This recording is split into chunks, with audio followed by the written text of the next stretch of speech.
Hello guys, today I will show you how to use WEBTOON. So in this video I will show you how to use WEBTOON.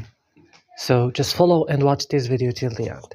First, you have to download WEBTOON from Play Store or App Store if you use iPhone. Then you have to create an account. It's very easy. You just have to add your email address. Then after these steps, it will open directly here on your For You page. Here you can find all for example the trading series like here, and also you can search for series or books, everything.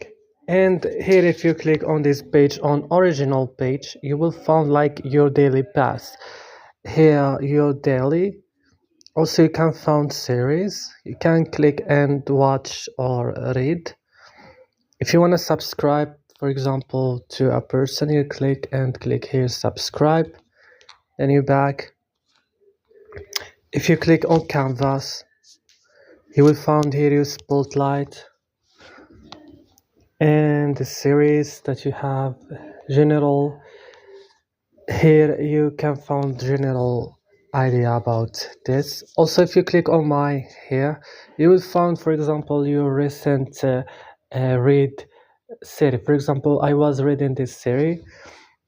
I will show it will show me here. Also your subscribe it, you will find it here. Your downloads, your download, your creator, also your comments, your send super like. And if you click right now on these 3 points, you will find here the search option. If you want to buy coins, also you can find the settings and find translator. Here you can translate some series. Then when you're back again, here you can invite your friend. If you click on the settings, you can here change the name, or you can do anything here. And that's all. As you can see, the application of WEBTOON is very useful. If you enjoyed this video, leave a like, leave a subscribe, and